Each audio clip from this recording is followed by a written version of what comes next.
Welcome everybody to a new episode of Flower Circus Talks. Today we have the honor to have a multiple prize winning floral designer. Uh, Without further ado, let's quickly get him into the live stream. Please welcome Mr. Bill Schaffer. And let's see if he's there. He is. There we go. Hey, Welcome. John. Thanks for having me. Yeah, thank you for the time that you want to tell a bit about yourself and about what you do, because you do some really spectacular things. Oh, wow. It's kind of a hard one. We kind of do everything from product development to large scale events to floral installations.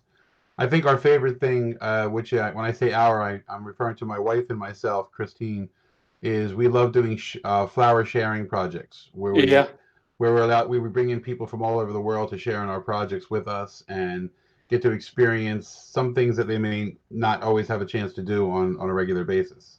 yeah. Your wife is also involved in the floral industry. Actually, this is how you met as well, right? We actually met on the judging committee for the American Institute of Floral Designers. Okay, that's great. And yeah, we already skipped a little bit, but how did you end up in the floral industry? Well, let's just say that I had three younger sisters, and the three of them did the normal chores, helping around the house with in the kitchen, the laundry. But our flower shop was connected to our house. So my Yeah. chores growing up were sweeping the floor, emptying the buckets, all that fun stuff. I literally would go to church on Sundays and pray to God that I never had to be a florist. I think it's his kind of way of saying, haha. Yeah. So so, yeah, so I'm actually third generation. Our family business started in 1925, and wow. although it has completely moved and evolved as from a traditional brick and mortar mom and pop style flower shop to this online entity, um, moving around the world with amazing people. As a matter of fact, some of those amazing people who I've gotten to work with have actually just chatted in, Yeah, Nicola and Yolanda and Tiffany. Hi, everybody. Cola's there, Yolanda and Tiffany as well. Yeah, Yeah, Tiffany has actually stayed at our house. We call her our American daughter. yeah. And she called you my American dad, so that's that's really funny because last week, or it's already 2 weeks ago, we had an online show, and the next show Tiffany will do again on Yeah, the I enjoyed that very much. yeah the Yeah, 15th. one of the great things. I mean, I work we work in a lot of different countries, so usually when your show is on in my time zone, I am usually working with somebody else. But I love that I can go back and view it. I think I've probably now watched all of your programs, so I've Yeah. really enjoyed them. Yeah, I think it's a really wonderful way to entertain people and bring them up to speed as to what's going on within the industry and just allow people to connect with one another. So I think that's really nice. Yeah. Like I said last week, it's the second best, but there's no best at the moment. Yeah, we cannot connect on expositions and shows and everything. So yeah, this is a way to connect with each other and support each other as well. I mean, it's still difficult times, and it will continue a little bit as well. Yeah, so we need to get through this, and by inspiring everybody and listening to everybody. So. Yeah, trying to do the best we can at the moment. Yeah, well, I can tell you that for many, many, many people here in America, we're waking up to bigger smiles and a brighter future for the past few days. So it helps us look at the floral industry even with brighter eyes. Yeah, no, that's that's a great development. I mean, it's a lot of people that I can see with on Facebook as well, with a smile on their face. Yeah. So that's a good thing. So yeah, you grew up in a flower shop. You've been sweeping the floor, and still you didn't say, okay, I want to run away and I want to do something else. Well, you know, I actually went and got a degree in music. So I played music professionally for many years. I worked in restaurants for many years.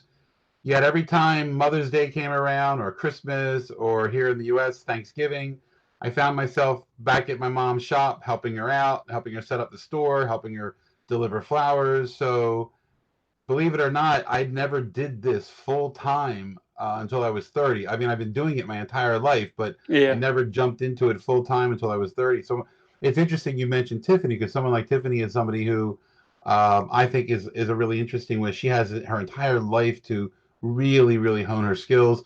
My Yeah. wife started her first job was as a florist at 18. She was managing a shop by the time she was 21, and the owner of the shop actually sent her to school for floristry. So I'm kind of behind the game when it comes to that. Yet Yeah. I still love it. Yeah, but now I think you're 24/7 in the floral industry. That makes up a lot on that as well. Yeah, it's kind of crazy when you have contracts around the world. So we were speaking to somebody from Israel yesterday. So you have to get up at 4 a.m. so that it's 11 a.m. for them. Or if you're dealing with people in Japan, I'm up at midnight so I can work with them at noon. So yeah, 24/7 is actually very accurate. Yeah. Yeah. Excuse me, I'm just going to shut this curtain. I just realized I have a light down the center of my Yeah, face. no problem. I see that Willie Armelini is in as well from Flowers and Scents. Hey, Will. And Tiffany says, yes, I do, about you as the American dad. Uh, I forgot about uh, the sun changing right in the sky right about this. okay, but Oh, luckily you that's have better. the There we sun. go. Yeah. Yolanda's asking, where's Betty? Betty is actually sleeping on the sofa right to the side of me. That's actually your dog, right? Yeah, Betty Pancake, 12 years old, Yeah. a little pug. Yeah, I found a picture of Betty. That was this year, yeah. Halloween Day of the Dead, yes. So even at home, you can't, stop working with flowers because she has No, a I will wonderful tell flower you that crown. is Chris. I do not dress Betty. Okay. That is Chris 100%. Okay. So that's Chris to blame. Yeah, you're saying Chris has already worked in the floral industry her whole life. You were working part-time until you were 30. Uh, a special story as well, because you met with flowers, but you married between the flowers and the plants as well. Yeah, we actually got married at the Philadelphia Flower Show. You know, they kind of shocked me. We've been exhibitors at the show for, well, this will be our 15th year, so it's been pretty amazing. But a few years into it, they found out that we were engaged. We hadn't told anybody. One of our group must have told them, and they brought me in for this emergency meeting. We had to be there, had to go to this emergency meeting. And I go into this meeting, and Chris actually was in Holland at the time on a buying trip. And I call her later in the day and I said, she's like, what was the emergency meeting? I'm like, well, they wanted us to get married at the flower show. And she's like, no way, I'm not doing it. We were going to get married with just her brother and sister-in-law barefoot on the beach in California where she grew up. Yeah. And the next thing you know, we have 10,000 guests at our wedding under $1 million floral waterfall that the Philadelphia Flower Show produced. And on TV in front of 1.2 million people. As a matter of fact, here in the U.S., there's a show called The Cake Boss, Yeah. very popular, and they actually did our cake. So we just looked. It was about 6 months ago. We were looking online in China. Apparently, the show is still running in China, and it's had 64.5 million views. Wow. So Chris has actually been recognized in China. Yeah, that escalated quickly. Yeah, from barefoot on the. Well, the thing was, Chris, we said to them, no. So Chris said, well, we have to ask for the world. That year, the theme of the show was Hawaii and tropical flowers. So Chris said, well, let's ask for everything that we know they can't give us, so that way we have a good excuse not to do it. And she said, we want 2 first-class round-trip tickets to Hawaii. We want to stay in like the JW Marriott's, the really high-end Marriott's on 2 different islands. We want a car. We went 2 weeks. And so I gave them all of these things. They came back to us. Literally, we hadn't heard from them in 3 weeks. They came back to us 30 days prior to our wedding. 30 days and said yes to everything. Wow. And so now what do you do when you put a contract out in front of somebody and then they say yes? So Chris was interviewed online, and we were talking to the TV reporter, and she said, "How could you put a wedding of this scale on in 30 days?" And it was like, it's what we do. Yeah, it's our And business. it really is. That's the kind of stuff we do. We're very, very fortunate to work for a lot of event planners who book weddings and bring us in to help them out. Yeah, Some of our friends near you have come to help. Everybody from Mike Berma and um, uh, Jonas de Vestel, they've come yeah, to the U.S. to help us on a couple of jobs. So it's been really awesome. yeah. I've got some beautiful pictures there as well from them. Oh yeah, actually, Yeah, Mike and Jonas were on this job with us. yeah. It's unbelievable. It's wow. Those are 5 meter tall columns, Yeah, and the flowers on top are another meter and a half. So that level of column. Now I love this one because for many many years I've been a Daniel Oast fan, and I had an opportunity because the girl is actually also a Daniel Oast fan, and she wanted us to create something that had that feel of. She pointed this very specific decoration out, so yeah, it was really awesome to be able to recreate it in our version. yeah. Yeah, and that what you're seeing above, that floral above, that is about 36 meters long and Unbelievable. about a meter and a half wide Yeah. of floral. And how long and with how many people did you make This this? job was 9 floral designers with 6 full-time assistants and 3 drivers moving the product back and forth and back and forth. Most of it we were able to do off-site, except for the floral runner on the ceiling and the 6 columns. Those we had to do on site. Yeah. I mean, each one. I apologize. I don't know kilogram and pounds, but in pounds, each one weighed about 750 pounds. So that's 375 kilos or Uh, 400 kilos. yeah. So that's wow. Yeah. But yeah, you pulled off quite some more of those beautiful weddings. Those were actually the smallest pieces of the event. I forgot to send the pictures. We have some outdoor pieces. We had a tree with 2,000 Phalaenopsis orchids in it. 2000. 2,000. A tree that was created by a local sculptor, an artist in San Antonio, Texas. Wow, that's that's a wedding. Yeah, it was crazy. We were literally running out the back door as the entire bridal party was pulling up to the front gate. Yeah, that's wow, unbelievable. I've got one more picture there as well. It looks beautiful. I mean, to pull this off, and it's always. I mean, you of course you can prepare a lot, but it's fresh product, so you have to be the last minute. Well, I can tell you a little bit more about this because I just saw somebody pop online. Fernando Ortega. Yeah, Fern is the flower buyer and lead sales director at Jet Fresh Flowers in Miami. Fern pulled our what out of the fire because we were in Japan at the time, finding out that's when all of the hardships were going on in the Colombian Venezuelan border, and none of our flowers were going to get out.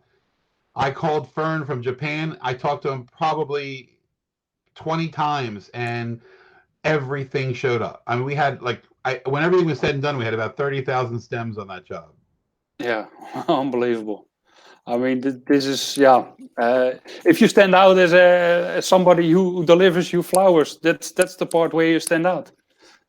It really does, because no matter what we do, and no matter how good we can do it, if it isn't for the growers and the supply chain and the distributors and then all the help that you have to do it, I mean, it doesn't matter what you have in your mind. If you can't make it happen, it doesn't matter. Yeah, it's not like we're talking about a few bunches. If you only talk about No. 2,000 Phalaenopsis for one tree, then yeah, it's wow, The unbelievable. tree was 6 meters tall, by the way. Yeah, And about 5 meters wide. I've seen some other really nice decorations as well in the Antoni Hotel. I think this was. That was that job was 30,000 tulips, and that's the head table that the bridal party sat underneath, and there was about 1,000 tulips hanging upside down. And of course, because they were out of water, they had to be done by a team of, there was 15 of us doing it 2 hours before the wedding because Yeah, we didn't want them to turn up.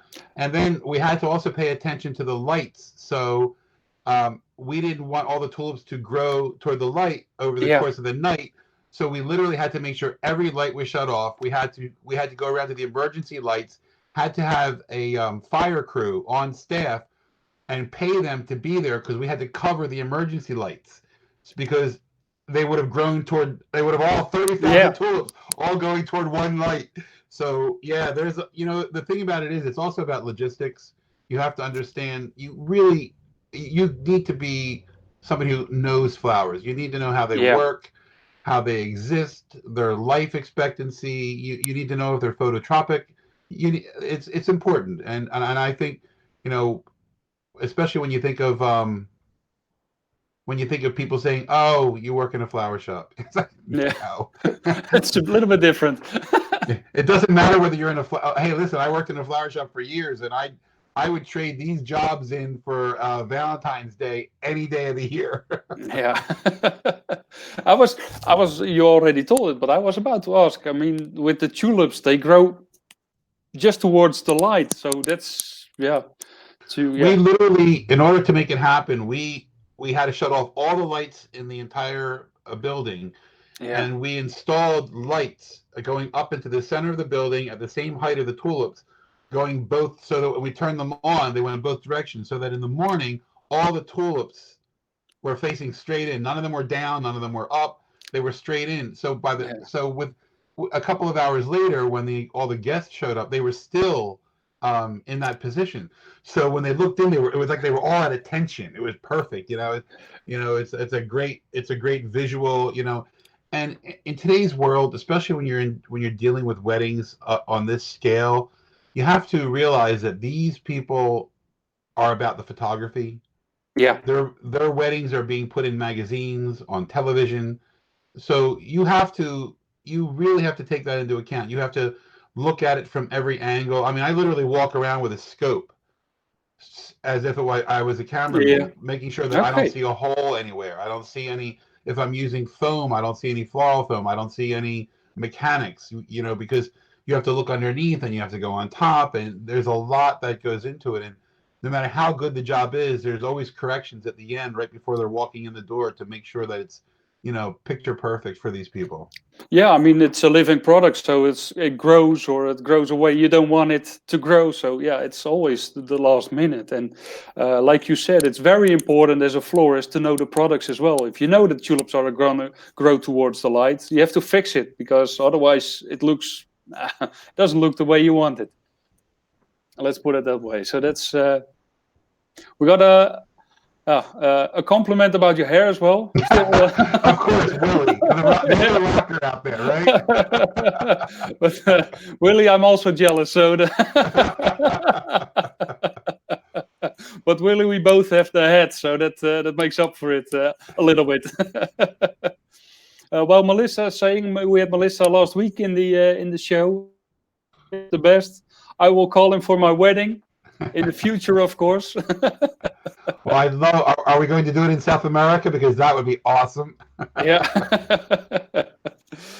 So that's yeah, and I found another, or you sent some pictures, and yeah, I really loved this one as well.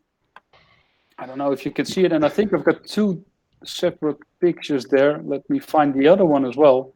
That was another one. That was a team of like 10 floral designers. There is, I think, about 2,500 mokar hanging just from that head table, and Yeah, then going around the head table. The picture doesn't do it justice because it's not up close, but some of our Dutch Gloriosa friends will appreciate this. There is 600 Gloriosa heads going around the top of that. So yeah, I think Crown would like to hear about that.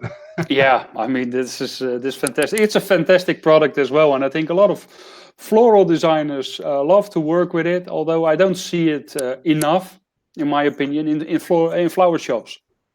It was my mother's absolute favorite flower, and she passed away 8 years ago. But before she died, and throughout most of her life, she told me that for her funeral, she wanted me to do the flowers, and it had to be nothing but Gloriosa orchids, nothing but Okay. Gloriosa. And she told me that if it wasn't, she would haunt me for the rest of my life.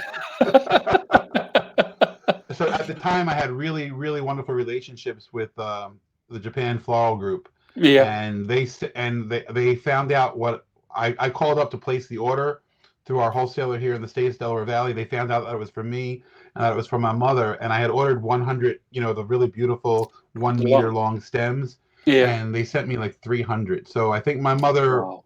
can rest in peace. Yeah, yeah. That's for sure. I think you have some people who want to help you for Melissa's wedding. Yeah, well, actually, Jody Duncan just joined. Jody actually helped me on the wedding we have on the screen right now. That was Okay. an interesting wedding. I mean, it's amazing what you can do when you have money. That was a museum of art. And one of the donors to the museum wanted his granddaughter to be married in there.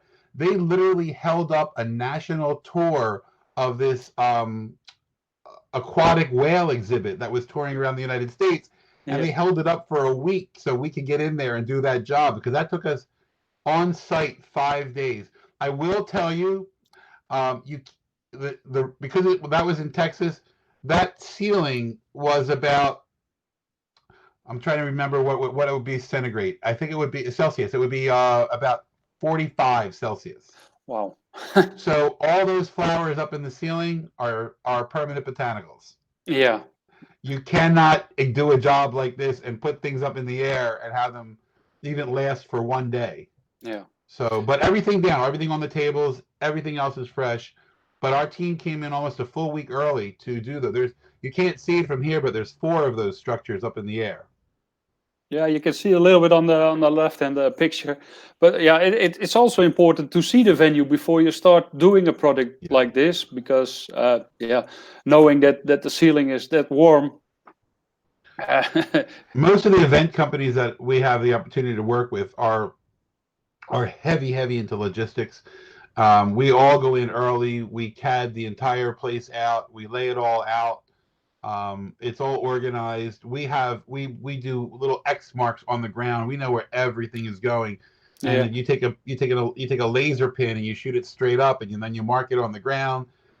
It's a science. It's no matter how beautiful it is, it's a science. Yeah, yeah. I mean, and the expectations are getting bigger and bigger as well. I think if people see the pictures or the things you are making, then the expectations go up as well. Yeah, they do. They really do.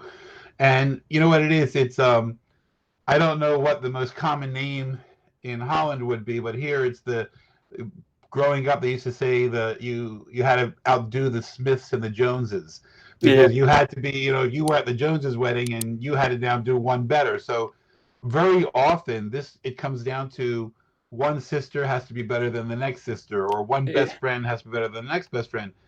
And I'll just be honest with you. I would personally never spend that much money on flowers, but these people have the money, and if they're going to spend it, I love the opportunity of bringing in great designers and giving work to people. I think it's amazing. So I don't think it's abusive in any way whatsoever. Growers get to. I mean, that job had about 25,000 orchids in it. I mean, that it's so that's what a great thing that is for orchid growers who from yeah, the farms that we get to use. So to me, I look at none of that as being overly done or over. You can call it over the top if you want, but you have to realize that at different levels, this is what these people expect, and yeah, they expect you to be beyond professional. We walk in there, we're all wearing black. Our hair is. I don't wear my hair down. My hair is back. Nothing is sloppy. There's no. You don't eat on site. You don't smoke on site. You leave the facility for everything, and you have to be as respectful to them as the respect you want. yeah. Yes, that's a Guild D34 in the background, 1978, Willie. 1978. I bought that brand new.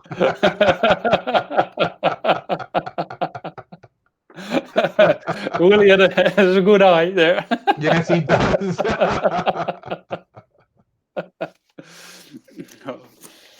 So yeah, with And all just for Willie, it's an ebony fretboard with a maple front and an oak back. Just so he's happy with that. There you yeah. go.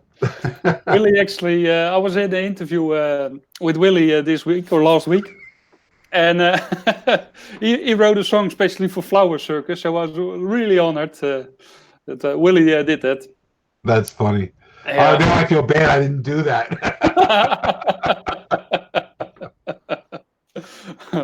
So, but with the weddings and I mean the Instagram and what's the Pinterest and all those things.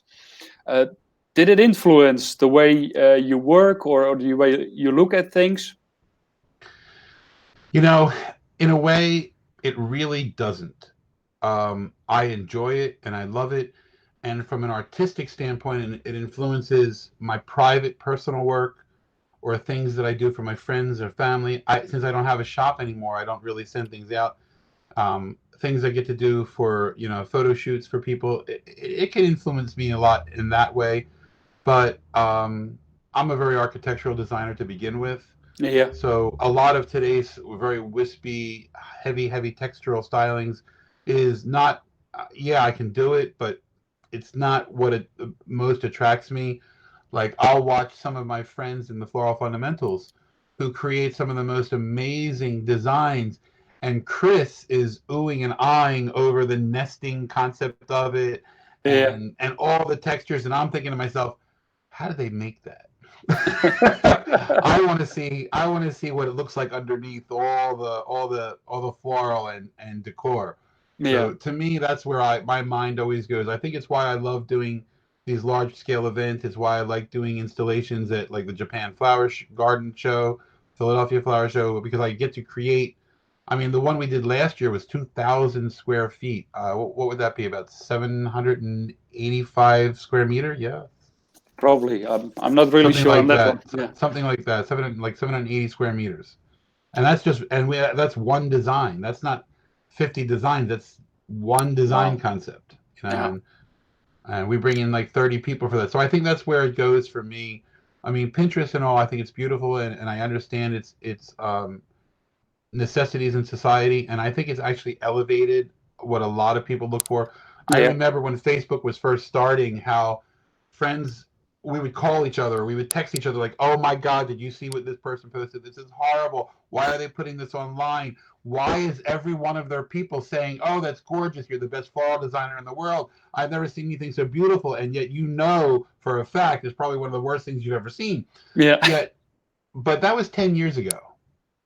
And now we're seeing changes. We're seeing, you're looking at influencers online. Everybody from Karen Tran, Holly Chappelle, Ariella Shazar, Jeff Latham with 200,000 followers, with 400,000 followers, Farm Girl Flowers with 1.5 million followers. We're seeing this elevation of floral design.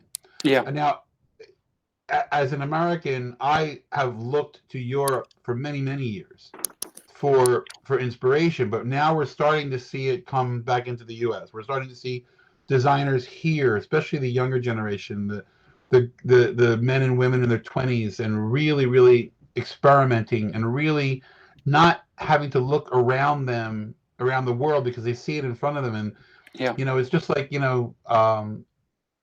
nothing is original. Peter Allen had a song, "Everything Old is New Again." You're so influenced by everything going on around you that you're yeah. not really copying. It's just this culmination of everything that you've been looking at and seeing and enjoying, and it's also, I think it's a great educator of what not to do. Yeah, as well. Yeah, I in some ways I think that's even more important because it says to you, I don't really like that style. I don't even want to try that style. I don't think that's done right. And your mind is saying, don't do this, don't do Yeah, that. And I think it actually allows you to choose as to what should be done. I think that's a really positive influence. And and granted, you're still going to have the flower shops who put out whatever. yeah. but but I think more and more we're seeing that slowly go away. Yeah. I see that sometimes it's more difficult to be really coming up with something new, like you said. It's been done before as well. But Yeah. if you can give it your own signature, and you obviously have an own signature, that makes it great. I mean, but everybody is and everybody wants to have something special. Every wedding, even if it's $100 budget, they want to have something special. You know, I treat my brides who I have the opportunity to work with through these event planners now. I treat them the same way I did for the $200 brides I had when I had my flower shop, because it's their day. Yeah. You know, it's not their fault that they don't have $1 million to spend. No, You know, it really isn't. I mean, it's their day and it's supposed to be special. And I think if you are an empathetic human being, then you have to treat everybody equally. And yeah. you know, yeah, I'm really fortunate that I get to do these jobs. I'm really amazingly fortunate that I get to bring in so many of my friends to experience it with me, people who I trust and love.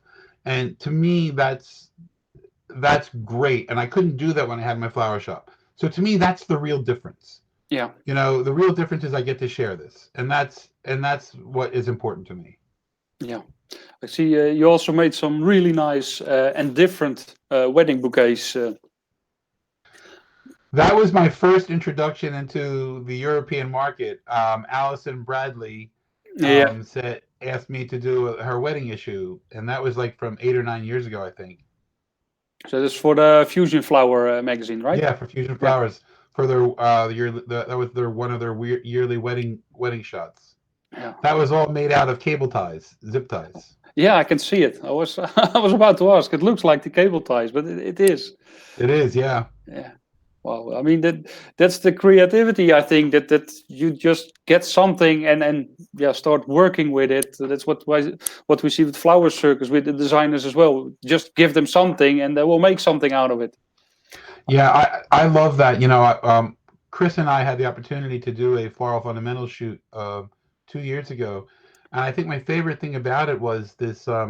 They asked us to make commercially realistic floral designs that can actually be sold in a shop, and you walked in blind, Yeah. and there's all these flowers and all of these supplies, and you've got a day and a half, and you've got to create like 15, 20 designs, and you just go for it. And it's a great experience, and you're looking at all these people around you doing it. But um, art and commercialism, I think, really come together. And I think, Yeah. especially, and what like you had mentioned earlier about that was actually one of the shoots for Floral Yeah. Fundamentals.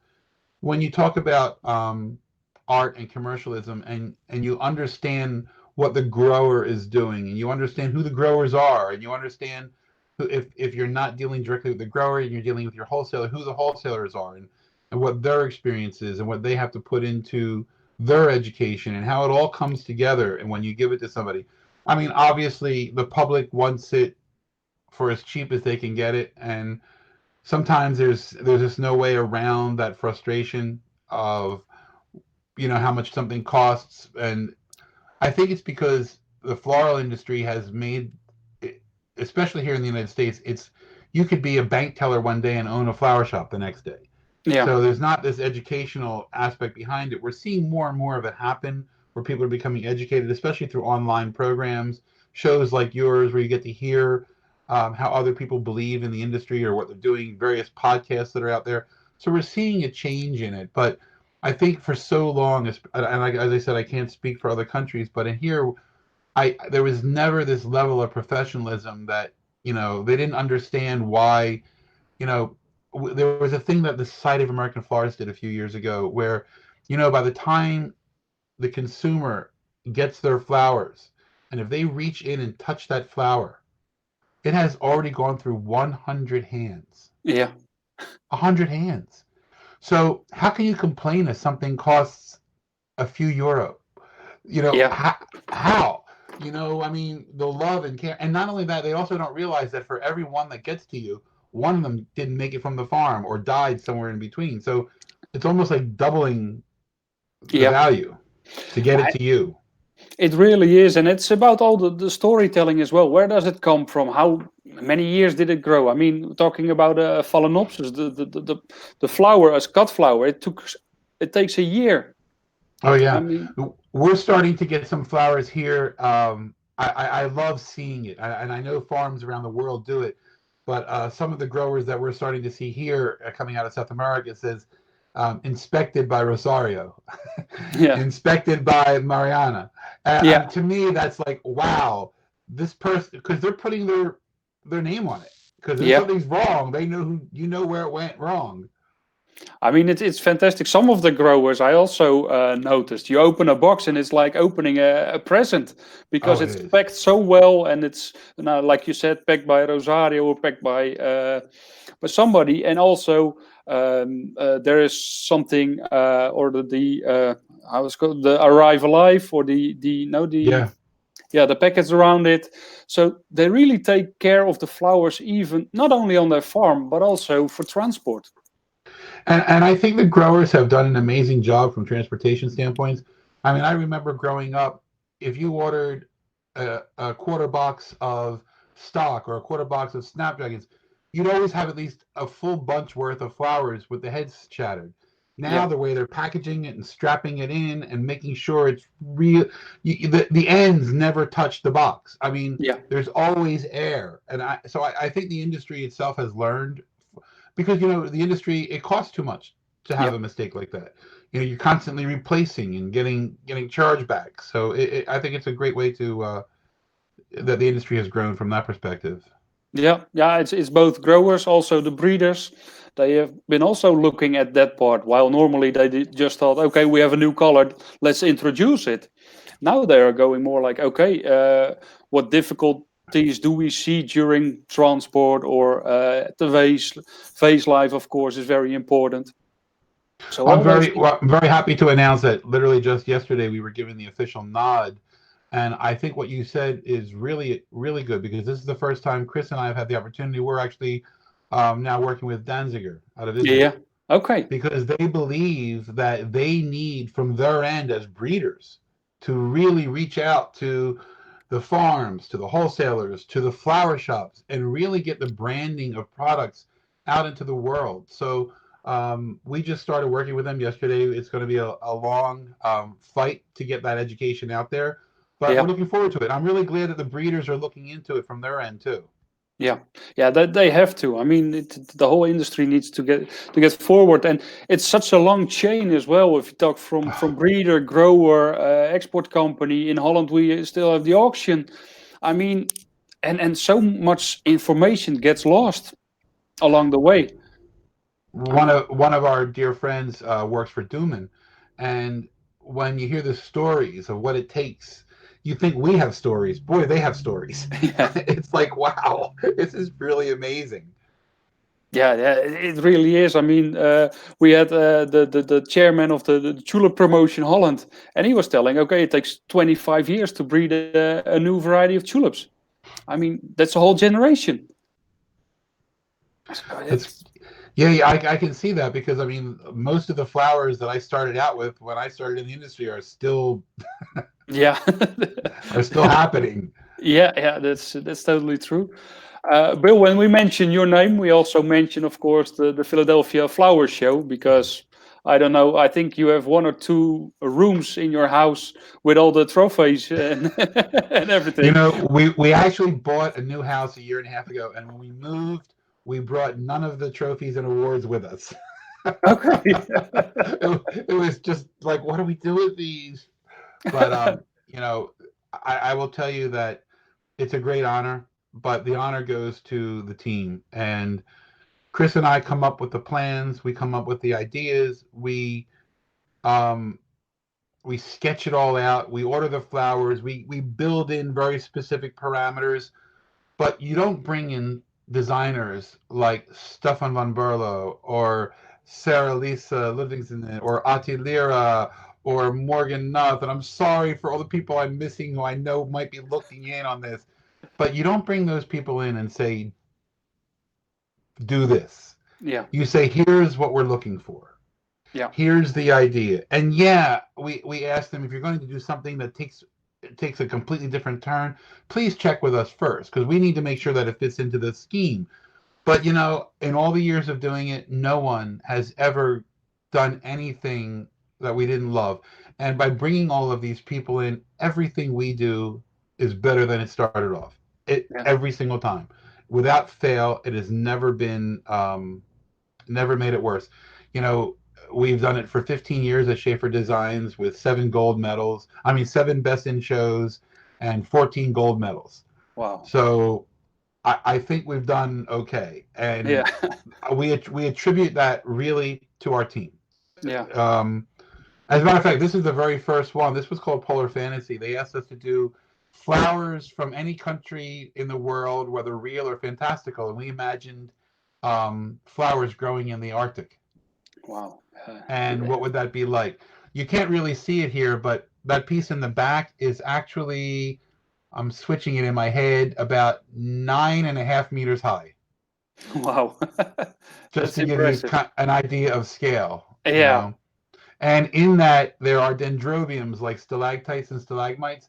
And Yeah. inside that piece, when you were looking into it, there's probably, if I remember right, Jody might want to chime in because I think she helped work on this.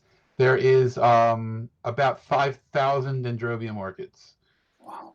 And then over on the left, you see what you see in this picture too on the right are the calla lilies. And Jody and my wife literally spent 2 entire days melting and slowly pouring hand wax, candle wax. Yeah. Almost 100 pounds of candle wax over that entire area, drip by drip, so that it had this wonderful feeling.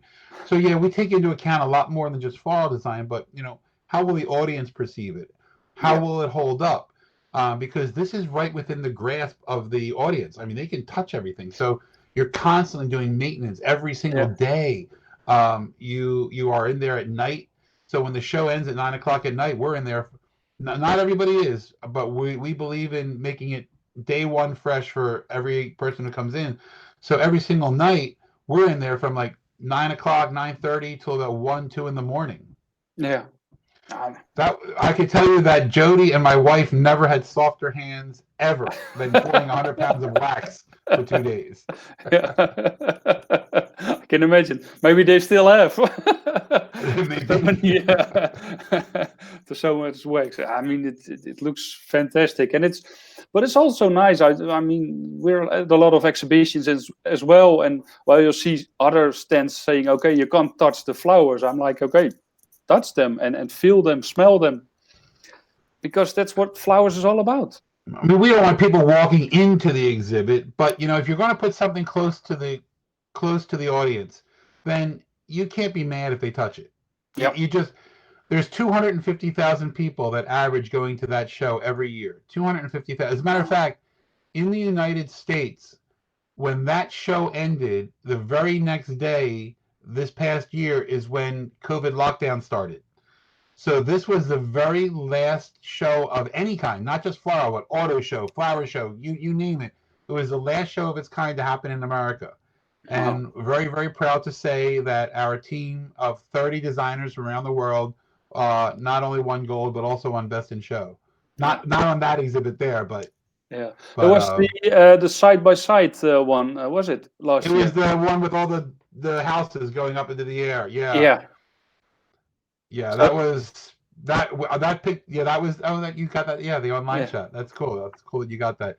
That is actually 10.5 meters high. And that is the piece that's, like I said, 2,000 square feet. So it's like 760, 780 square meters. Oh, and it's all with orchids as well, right? That is with everything. We had farms. Where social media plays a role for us is we advertise and give back to a ton of people. Everything. So we had the Hawaiian Tropical Floral Council donate to us. We had, oh my gosh, we had so many growers from the Floral Fundamentals group send flowers over to us. It was just it brought tears to our eyes, honestly, when you're opening these boxes and what they went to, like Willem Crown Jewels sending over Gloriosa to us, or Jet Fresh Flowers calling us up saying, "Hey, you didn't order any flowers from us yet. What do you need for the flower show?" And you tell them, and then the next thing you know, it shows up at your door without a charge on it.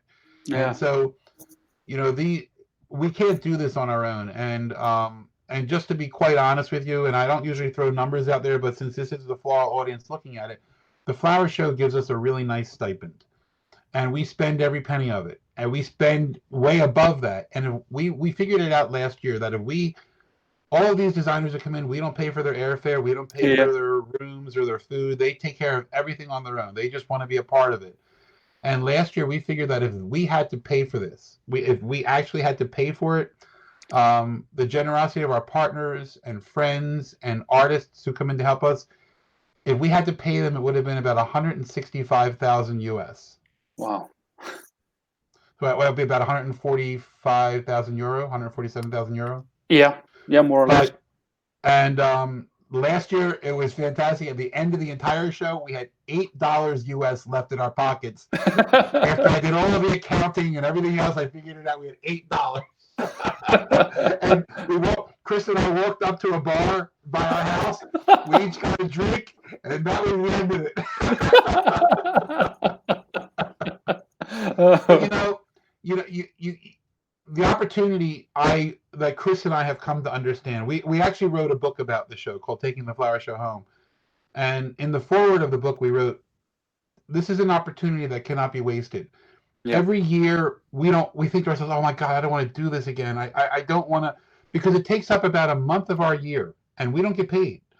So about 4 weeks of a year, we cannot count on an income because it's this, and it really is. We can't strategize and do something else.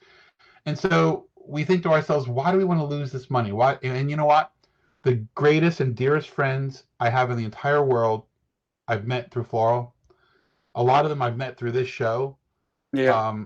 I've already brought her name up a couple of times, but like Jody Duncan, a dear friend who I met through AIFD, is now one of our dearest friends who has come to many shows with us.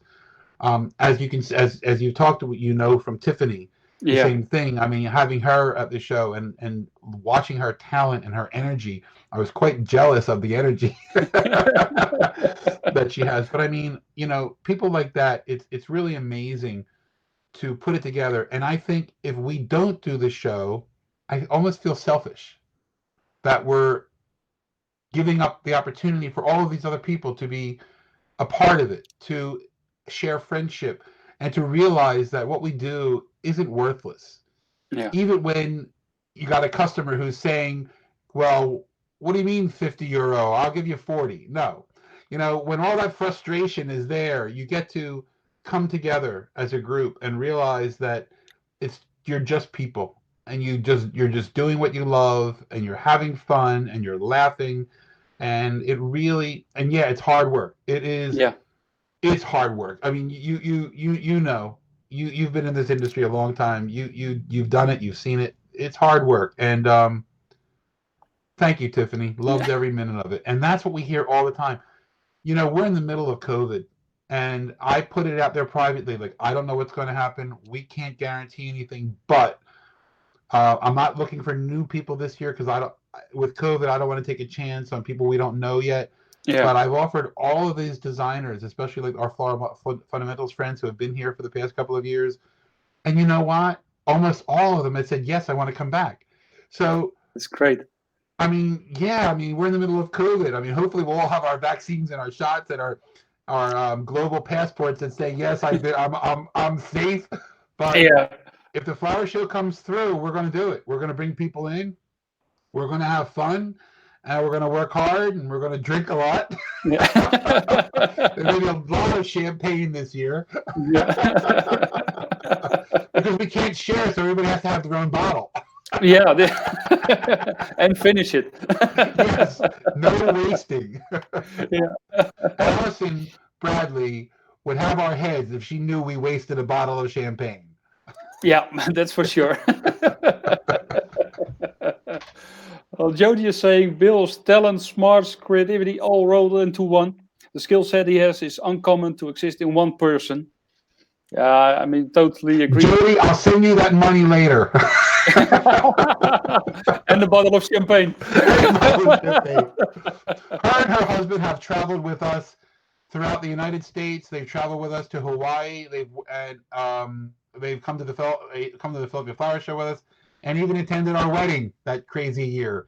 So she is also an amazingly talented individual. Yeah.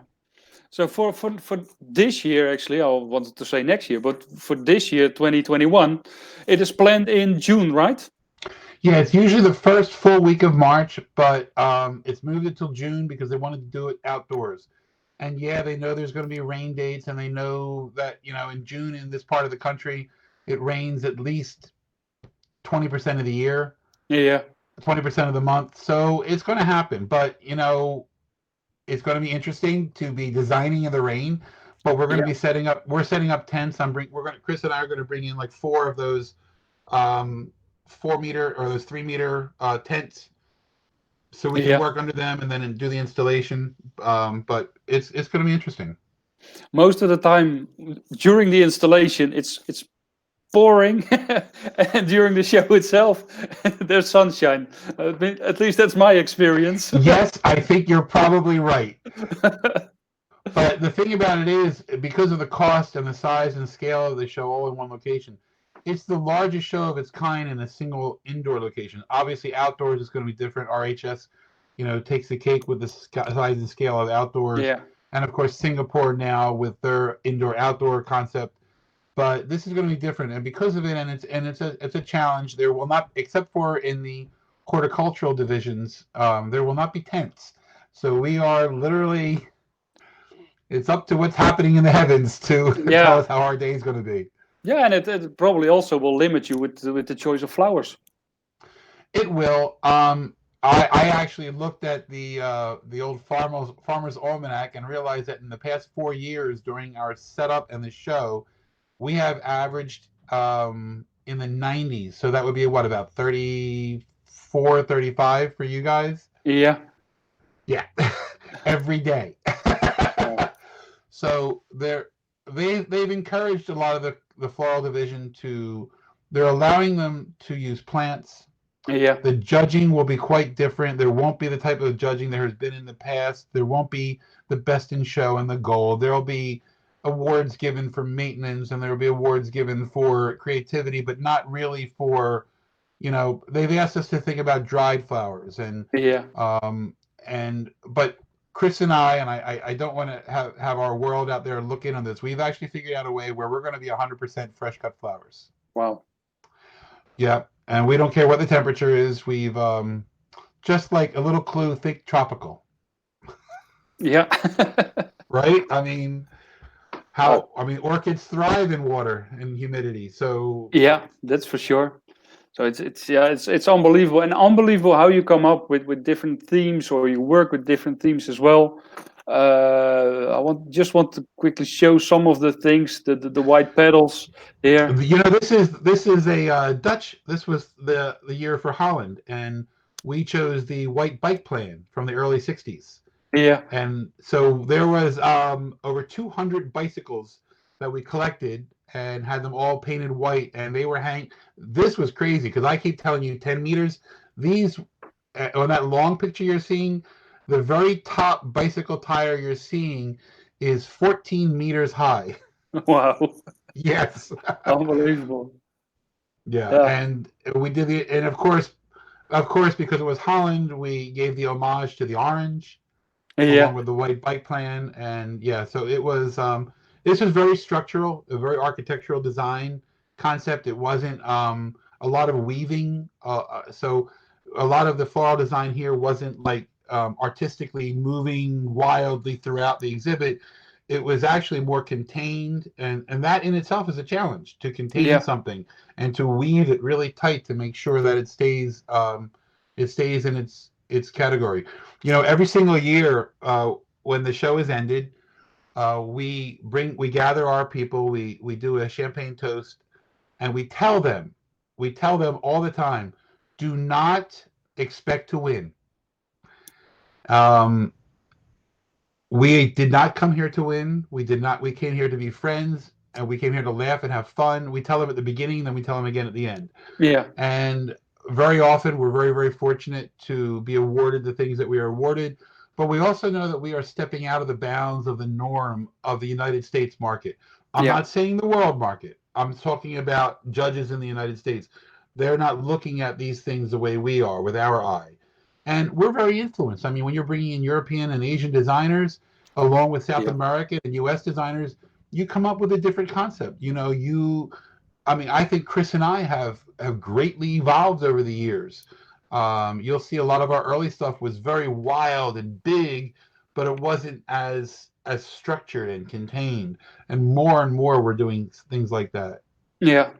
Yeah. I mean, it's unbelievable, and I still have so many pictures actually to show. You also did something with the photographer Ansel Adams. Yeah, Ansel Adams it's funny when Chris and I met one of the very first. She grew up near so many of these amazing areas in California, and a lot of these images are based on our visual. Yeah. So we decided we wanted to do Ansel Adams in his purity, and Ansel Adams being the most famous naturalist photographer in the United States in U.S. history. He filmed in black and white. So you have all this glory of God, if you want to think of it in that way, and all these beautiful colors, but he filmed in black and white to capture some amazing images.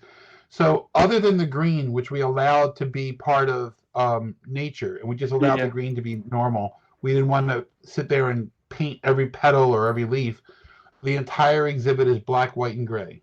Wow. That makes it stand out. It was at each individual design represents a different park. Yeah. Wow. That he had pictures of. Yeah. Like the one you see on the right, with people don't know. Yeah. The largest collection of aspen trees in the world is on the back side of the Grand Canyon.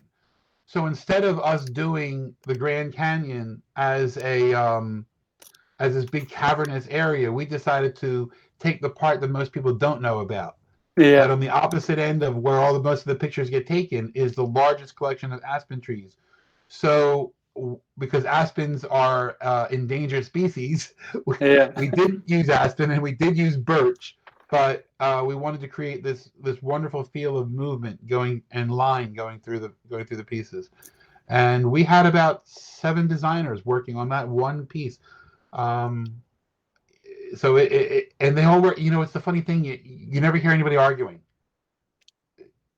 And there's never really a leader. Like, there always seems to be somebody who's kind of in charge, kinda. Yeah. But when you're working that well together and you set your ego aside and you just say to yourself, we have a common goal, and that's what happens. So this was wildly photographed. It's an interesting thing. You talked about public views, and you talked about Pinterest and Instagram. Since Ansel Adams was the first year, we started collecting algorithms from Instagram. Yeah. And this is nothing about pride. It's just about understanding what the consumer is looking at, what the attendees are looking at. We have been about 50% higher in views on our exhibit than any other exhibit that posts on Instagram. Yeah. So it encourages us. You Yeah. know? And of course, I'm not sure the name, Martha Stewart came in, a big celebrity here in the States, came into the exhibit and took pictures with all of our exhibits. Of course, we would have let her, but she didn't ask us, though she did step into each exhibit and have her picture taken with it, and she featured it on her online magazine. So, of course, that sent our views skyrocketing, and we did not win Best in Show that year, but we had 1 million views more than other people. Yeah. So it's all about perception, and it's why I tell people, don't worry about judging. You can't. Yeah. Sometimes you've got amazing judges. Last year we had wonderful judges. Renee Von Rams, Thomas de Bruin was one of the judges. So we had it was the first time in all of my 20 years at the Flower Show that we had real judges, a real collection of people who understood, yeah, what was going on. I Jay mean, Schwanke, I don't know if you've had him on. yeah, I had him on a couple of months ago already. Yeah, he was one of the judges also. Okay, that's great. I mean, and I recommend everybody to go to schafferdesigns.com and to look at more pictures of all the great work that you did with your wife and your whole team. Because I mean, you can scroll over the website for hours, like I actually did, and forgot about my work. Well, thank you so much. Well, no matter what I have to say, my wife and I share in all of our dreams and trying to make things become a reality, and nothing becomes real without the team that we work with, into the wholesalers who get the flowers to us, to the growers that make life happen, and to the breeders who start the whole chain. So,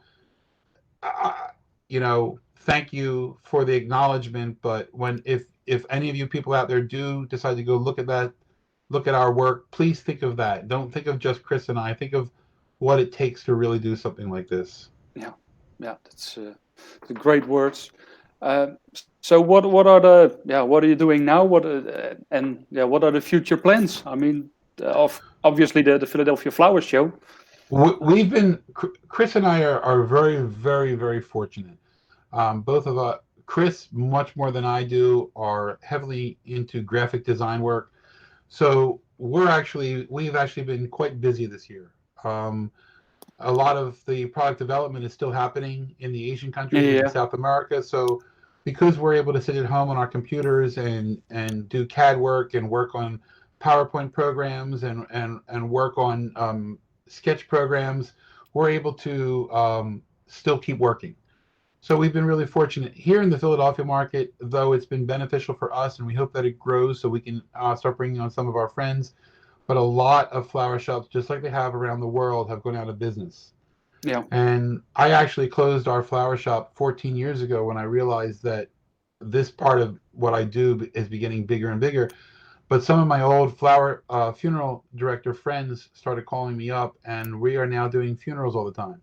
And the reason I'm doing them is that I hope that I can build it big enough so that I don't really have to do them, but I can bring in friends who I know who are out of work and give them a job. yeah, And yeah. That's that's the great. goal by this summer, to do something like that. Yeah, So I want to keep building it. Right now we're averaging about 3 funerals a week. If I can build it to 6 or 7, with the multiple places that we're working with, I'm going to pull myself out of it and hire a couple people so that they can make money. People I know who yeah, are struggling right now and could really use that. So from along with that, I mean, Chris and I work in product development throughout the industry in trend forecasting. I mentioned earlier about Danziger. We work for different merchant. We do a lot of merchandising for people. And yeah, the other thing about doing graphic design is we can do merchandising concepts and not have to be at the store itself. yeah. So we're able to do a lot of that. So I can say that sitting here during COVID, I've been sitting in front of this computer, staring at this screen for about 50 hours a week. Yeah. And I know that I have no room already, but I'm sure that the back side of me has gotten bigger than what I don't think I've put jeans on in 6 months. But I have gotten a lot of yard work done, so that's a really good Okay, thing. yeah. Actually, I had one interview, and before the interview started, he was in his swimming pants. So No, because no. I'm not gonna tell who it was, but Well, you haven't seen me from the waist down, so we're gonna keep it that way. yeah. No, I took a shower. Otherwise, it would have been pajamas underneath this morning. So Yeah. I actually am wearing pants and sneakers. Yeah, but I think everybody knows because a lot of people are doing the same and having those talks with a computer, and it's just the way how it is, and hopefully it will end soon. We just have to wait for it, and then we can finally drink some champagne again, Oh and yeah. Allison can start hugging again. I think we all need it, and it's all quite lovely. It's been difficult for me personally. I have 2 children and a granddaughter, and all of them have been dealing quite heavily. My son's family have all had COVID. Okay. They have been okay, but Yeah. quarantine. I haven't seen my granddaughter now in a few weeks. Yeah, And that's they live 15 minutes from me, so that's difficult. Chris, on the other hand, has her brother and sister-in-law and their three boys have had it quite bad, yeah. really bad. They've all had Okay. COVID. They live in California. So the reality of what's out there doesn't escape us. And yes, we're having fun on this interview, but you're right. We're living in a very difficult time. And in the end, when we come out of it, we're going to do our best to help support our floral friends and our floral community. Yeah, And I think the way we go about it is by just sharing our experiences and yeah, just making it really good. So I think, for all of the things, and God forbid, the 400,000 lives that have been lost already here in the U.S. Hopefully there'll be some reason to be joyous and celebrate when all is done. yeah. No, that's for sure. I mean, we're not done yet, but I personally think and that the floral industry, or the future of the floral industry, looks bright, because there's a whole new renewed interest in flowers and in homesteading and having plants to take care for them. So that's, I think it's wonderful to see. I know that so many shops throughout Europe have been forced into lockdown. Yet one of the odd things, though, oh my gosh, and I'm not going to get on a political rant, but I can tell you that there has not been proper lockdowns here in the United States. But in so saying, the companies that have locked down and the people who have stayed home have changed their perspective on how they're buying. Yeah, Flower buying is up big time. yeah, Flower shops that are existing, yeah, granted, I said some flower shops are closing, but the flower shops that are existing, they're buying more space. They're renting out more. They're trying to find. They can't get enough drivers to deliver their flowers. It's so wild, and I know that we all have our issues with supermarket floral and how it's going out there. But when you're looking at supermarkets, we're seeing supermarkets here in the United States where the average floral sales in a supermarket are under 1% total of the entire industry. They're climbing in many areas above 1%. Doesn't seem like a lot until you realize when you have how $7 much? billion in sales in the United States in Yeah, floral in 1 year. That's crazy. that's huge. I mean, Yeah, and then we're seeing flower shops. A friend of ours, we were chatting with online in Colorado, is busier than she's ever been. A dear friend of mine, right here outside of Philadelphia, Pennsylvania, he actually just bought two more shops. He can't keep up with the industry. I asked him why. He said, "Well, I'm not going to make any money on it." He has kind of the same attitude that I do. He goes, "I'm going to keep all these people working because yeah, they got a great business, and when this is all over, it's going to yeah. blow up." That's what I believe as well. I mean, uh, we were, especially in Europe, we were afraid of young people not buying flowers, and COVID changed it dramatically. Yeah, it's amazing. We know it. We're in the industry. We Yeah, understand the importance of touching a flower. We know what it does for our soul. We know how good it is. But now all of a sudden these other people are discovering it. When you're in front of a screen and you're on your computer all day long, your tactile sensibilities need that awakening. They need yeah, to just want to touch something. And it's so interesting. I've stood in supermarkets where it's much easier to see a crowd without being kind of looked at. And the supermarket we shop at actually hires experienced floral designers and pays them more than any flower shop could pay them. Uh, yeah, and I stand back, and Chris and I sometimes will go shopping, and we're standing back and we're looking, and you watch people, young people, just like you said, they walk over and they touch. yeah, They're not, even if they're not buying, they're touching. It's like they needed that cleansing yeah. almost, It's you like know? little children in a candy shop. They want to Yeah, it get really is. it. And it's really nice because, somebody, and once again, I know I'm going back to the grocery store because I don't hang out in flower shops all day long. But I'm standing in line at the grocery store and there's a young girl in front of me. She couldn't have been more than 18 or 19. And it looked like she was shopping for her family, that she was the one who went out. She's probably the one who's safe. And and in the back of the cart was a bunch of daisies, just like white Atlantis, Yeah, with speckled with all colors over them, like dyed with all these different, like a Picasso kind of yeah, a Pollock kind of a painting, just splattered over it, right? And I said to her, um, "Excuse me, I am really sorry to bother you, but can you tell me why you bought that particular bunch of flowers. And do you know what she said? They make me happy. How could you want more? Yeah. I mean, there's an 18-year-old girl who I don't even know if a year ago would have bought flowers, who now bought them because they make her happy. Yeah. I didn't. All I said to her was thank you. Yeah. I said thank you so much for letting me know, because there was no follow-up questions to be had. No, I mean it's not only about why she bought it. She really knew why she was buying it because it made her happy. I don't even. What I really wanted the follow-up question I really wanted to have for her was, did you come here with the intention of buying flowers? Yeah. But I have to, in my mind, I'm going to fantasize that she came there, she saw them, they made her happy, so she grabbed them. It was $5 US. That's it. Yeah. You know, just one little bouquet of daisies. That was all it was. And I thought, wow, that is so amazing. Now I have to get her into a flower shop. Yeah. But that's the next step. I mean, it's the same with cars. You start out with a small car. The more you earn, you get a bigger car. So Yeah, absolutely. people, that's why in a flower shop, if somebody young comes in and they don't have a lot to spend, but they want to buy one rose for Valentine's Day for their girlfriend or boyfriend, give them all the attention, because in 10 years they will come back for 100 roses maybe. Yeah.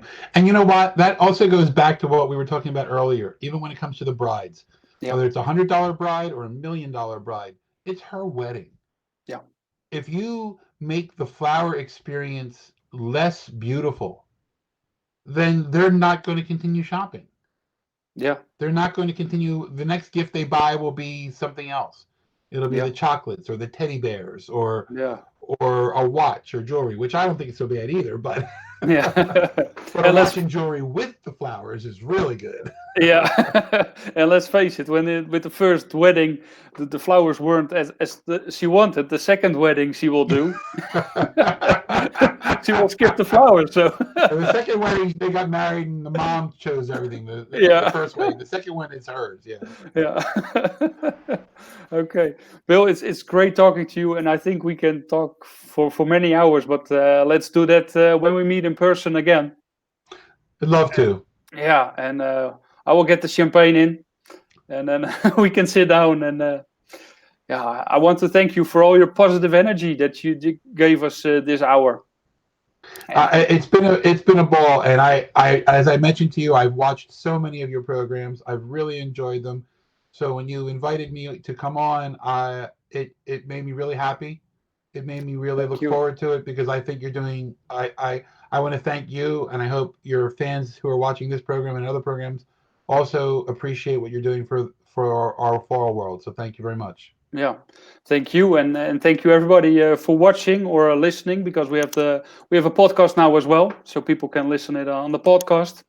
Hope to see you next week. Next week we will have a special about the Brexit. So we'll have several people from the British floral industry talking about what happened and what's happening now and what changed. So hope to see you next week. In 2 weeks we have another online show with Tiffany. We already spoke about Tiffany. So hope to see you there as well. And thank you everybody for watching, and hope to see you soon. Stay safe.